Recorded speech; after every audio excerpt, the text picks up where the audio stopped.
My husband handed me a sealed envelope 3 days before he died. "Don't open this till you feel truly alone, Wanda." He said, that look on his face I'd never quite seen before, calm and serious all at once. "You'll know when."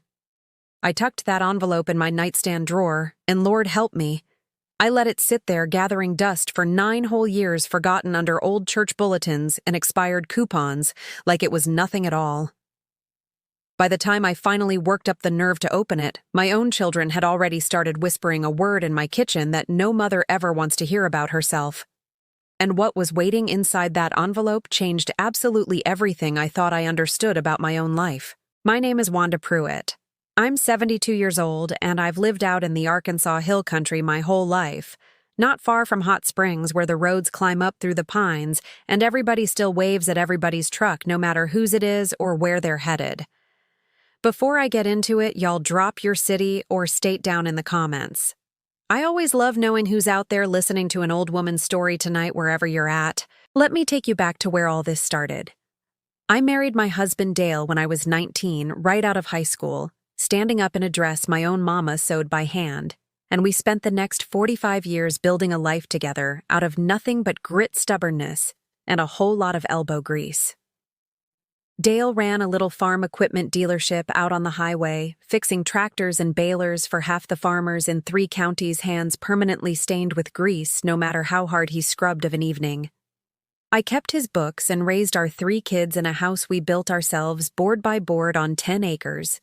His daddy left him working weekends till we finally had a roof that belonged free and clear to nobody but us. Dale had this saying he'd trot out every so often, usually after some customer tried to weasel out of a repair bill at the counter. "Wanda, don't ever let money make you forget who actually shows up for you. Plenty of folks'll love you fine right up till they need something." I figured he meant customers trying to skip out on what they owed. I didn't understand, not for years yet, he might have been talking about something a whole lot closer to home than any customer passing through that shop. We had 3 children. Bobby, our oldest, was a talker through and through, always had a promise ready that somehow never quite made it into an actual visit, the kind of boy who'd tell you exactly what you wanted to hear and mean it in the moment, even if the meaning never traveled much past that. Karen came next, sharp and quick to snap, never one to soften a hard truth, even when softening it wouldn't have cost her a thing. And Denise, our baby, sweet-natured but scattered, the kind of girl who genuinely loved you and genuinely forgot you existed, once her own busy life swallowed her whole for weeks at a stretch. I loved all 3 of them. Something fierce the way you do, even when you can already see deep down who they're becoming. Paid for their schooling, helped with their first homes, kept every one of my grandbabies more Saturdays than I could rightly count, packing school lunches well past the age most grandmothers had hung that job up for good. Dale and I built every bit of it side by side, never once thinking there was anything about our quiet little life worth hiding from our own children. No secrets, no separate plans. Or so I believed, clear up until that envelope landed in my hands. Dale died 9 years ago. This spring collapsed right at the dealership counter mid-sentence with a customer gone before the ambulance made the 11 miles into town. He was 68. 3 days before that, out of absolutely nowhere, he'd handed me that envelope with a look on his face I'd never quite seen from him. I asked him what in the world it was. He just shook his head. "You'll know when it's time, Wanda. Trust me on this one." That was Dale, all over, close-lipped about the things that mattered most, and chatty as anything about the things that didn't. If you've ever had somebody hand you something important and tell you to just trust the timing, I want to know how you handled the waiting. And if this story's already got its hooks in, you stick around because we are only just now getting started. That first year after Dale passed, my kids showed up good. Bobby called near every day, always talking about coming by that weekend. Karen helped me sort through Dale's paperwork at the dealership, brisk and efficient about it, but present at least, sitting right there beside me at that cluttered desk. Denise brought the grandbabies over most Sundays, noisy and wonderful, filling up that quiet house with something close to life again. I believed with everything in me we'd hold together through the worst of it the way a family's supposed to. Then it started slipping the way these things always seem to go, and each one of my kids drifted off in their own particular fashion. Bobby's promises kept coming regular as clockwork. I'll swing by this weekend, Mama. I mean it this time, but the weekends kept passing empty all the same. One broken promise stacking quiet on top of the last. Karen's calls got shorter and sharper, like every conversation was a chore she was pushing through as fast as she could manage. Denise just got swallowed up whole by her own house, genuinely meaning to call and genuinely forgetting, weeks sliding by unnoticed till a whole month had gone by without either of us catching it. Year 2. I asked Bobby to help me move a heavy freezer out the garage, something I truly couldn't manage alone anymore. He never came. Not that Saturday, not the 6 weeks after. I ended up paying a neighbor boy $20 to do it in under 10 minutes flat, which still sits a little funny with me even now. Year 3. My own grandson got his driver's license, a big deal around these parts, and I found out 3 weeks late through somebody else's grandmother at church, no less. When I brought it up gentle to Karen, she snapped right back. Mama, we can't call you about every little thing. You act like we owe you a report. Year 4 is the one that still catches in my chest different than the rest. My sister Eloise, the only sibling I had left on this earth, passed sudden down in Little Rock, a fall down her own basement stairs. Nobody saw coming, and I drove down alone to handle her arrangements 3 hours each way, twice in 1 week, 71 years old, on that highway by myself, in the pouring rain, with the wipers barely keeping pace. I called all 3 kids, hoping for company on that drive, just so I wasn't sitting alone with a funeral director going over casket options. Bobby never called back to confirm. Denise had something with the kids at school that couldn't be missed. Karen, blunt as ever, said, Mama, you've driven that road 100 times, you'll be fine. I buried the last sibling I had on this earth without one single one of my own children standing beside that grave. If you've ever needed the people you raised to simply show up for you just once and gotten excuses instead, I want to know how you carried that weight all these years. And don't wander off just yet, because this next part is exactly where everything starts turning, and it's the part I've been building toward this whole time. It was going through Dale's old dealership ledgers that same year, hunting a warranty slip of all things for that blasted freezer, that I stumbled onto something that stopped me cold, sitting right there on the shop floor. 6 years before Dale passed, he'd loaned Karen's husband $40,000 to save his own struggling little business. Never repaid. Never once mentioned, not at a single Sunday dinner, not even at Dale's own funeral, where Karen stood up and spoke so sweetly about her daddy's generosity. And that kitchen renovation Karen was always so proud to show off, granite counters and all. I did the math sitting right there at that ledger with my reading glasses pushed up on my nose. It traced clean back to money forgiven quiet by a father she never once thanked, and never once acknowledged owing a dime toward, not once in 6 long years. I didn't say a word about it out loud. I just started watching a whole lot closer after that, the way you learn to once you realize you've been looking the wrong direction for years running. Year 6, on my own birthday, I called all 3 of them and asked plain and simple if somebody might come sit with me that evening just for supper, just so I wasn't alone blowing out candles again in a kitchen that still had Dale's old coffee mug sitting on the shelf right where he'd left it. Bobby said he'd try to make it work same as always, and never called back to say either way. Denise had a ball game running late, sounding genuinely sorry about it. And Karen, flat and impatient, said the words that have sat in my chest like a stone ever since. Mama, you just want attention. We've all got our own lives. You can't keep doing this every time you're feeling lonely. 52 years of raising that girl, teaching her to drive, sitting up with her through 2 broken engagements, and that's the sentence she reached for the one time I asked her for a plate of supper on my own birthday. Would y'all have said something right back to her or gone quiet the way I did? I'd love to know down in the comments. And if you've ever had your loneliness thrown back at you like an accusation, hit that subscribe button, because what I found out 3 weeks later is fixing to make your blood run cold. I stopped asking for anything after that call. Went quiet the way you'd let a garden go untended, not out of spite, just out of finally understanding nobody was coming to help me tend it anymore. And in that quiet, for the first time in years, I started truly watching instead of hoping, 3 weeks on, my neighbor Frances mentioned almost in passing over coffee on my back porch that she'd seen a real estate developer's truck parked outside Karen's house twice that month, sitting there a good long while both times. Struck me odd enough that I drove myself down to the county courthouse the very next morning and asked to see any recent inquiries filed on land near our highway frontage. Sure enough, there it was in black and white. A development company had gone straight to Karen, not me, about our own 10 acres, offering a number well under what that land was truly worth banking on.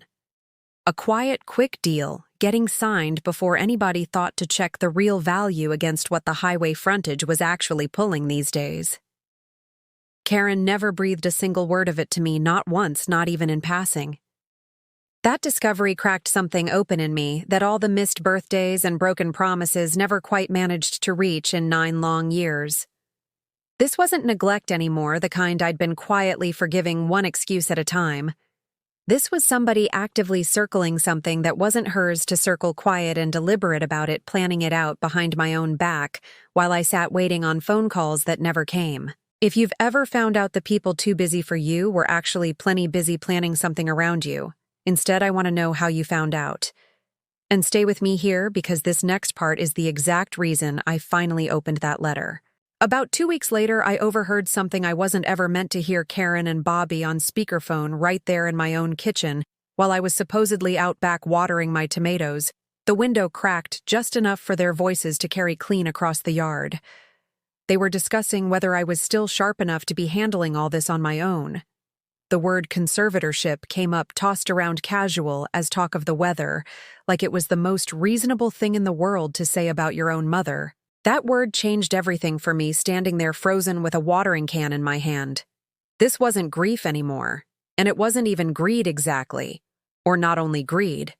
This was 2 of my own children quietly building a case to take my life out of my own hands, legal and proper, and calling it concern the whole way through. I went home that same night, and I finally opened Dale's letter 9 years late, sitting alone at my kitchen table with my hands shaking around the edges of that old envelope, the paper gone slightly yellow with all that waiting. Inside, in his own steady handwriting, the same hand that used to write up repair estimates for half the county, Dale had already set up a separate protective trust years before he ever passed naming a young attorney at his own lawyer's firm, a woman named Ellen Marsh, to contact if the kids ever start circling. My husband had seen this exact moment coming before either one of us was ever ready to say it out loud to each other all those years back. The following week, I sat down with Ellen Marsh myself, a sharp, no-nonsense woman a friend from church had recommended after her own similar troubles years back, and laid out every bit of it, the debt, the land offer, that word spoken so casual, in my own kitchen. Ellen listened without a single interruption, taking notes the whole while, her pen moving steady across the page. "Wanda, before we talk numbers, tell me something. What do you actually want people to remember about the life you and Dale built out here?" A week later, she had me come into the office to walk me through it face to face, rather than over the phone. Said some things were better said looking a person in the eye. Between the land, the dealership building, and Dale's investments, I was sitting on right around $3,200,000. 45 years of Dale quietly fixing tractors and me quietly keeping his books penny by careful penny had turned into more than either one of us ever said out loud, even to each other, let alone to our own children. Over the following months, Ellen and I built something airtight, meeting 5 separate times to close off every angle a lawyer might later try to pry open. I removed all 3 of my children as beneficiaries. Let them try to contest it, I told her. 6 years of broken promises, an unpaid $40,000 loan, nobody ever mentioned a land deal done clean behind my back, and a word like conservatorship whispered in my own kitchen. That's my evidence, and it beats anything a lawyer could dress up in a courtroom. We split the $3.2 million a different way entirely, one that reflected who'd genuinely shown up, rather than who happened to share my last name. 30% to the Veterans Hall Dale belonged to since his own service days, the place that sat with me longer that first year than any of my own kids managed. 25% to the county literacy program, something Dale always said mattered more than any tractor he ever sold in 45 years of selling them. 25% held in trust for my 7 grandchildren till they turned 28, with one condition: a genuine documented relationship with me, directly not filtered through their parents. The final 20% to Francis, whose sharp eyes on a stranger's truck started unraveling all of it before I ever had the sense to look for myself. For nearly a year, I said nothing to my children. Then Bobby called out of the blue on a Wednesday evening, talking a mile a minute, same as always, and it came out that a real estate agent sniffing around the property had finally tipped my kids off to just how much that land and that quiet 40-year-old business was truly worth. I agreed to meet all 3 at the diner in town, Ellen's idea, neutral ground with plenty of witnesses milling about. I laid the ledger page down first, $40,000 dated, and initialed in Dale's own hand right there next to the coffee cups. Then the land offer paperwork, county stamped and official. Then I told them plain exactly what conservatorship had sounded like coming through my own kitchen window on an ordinary Tuesday afternoon. Karen went pale and quiet in a way I'd never once seen from her in 52 years. Bobby started in on an explanation, same tired song as always. Denise just cried genuine and quiet into a paper napkin. I told them what I'd done. The trust, the conditions.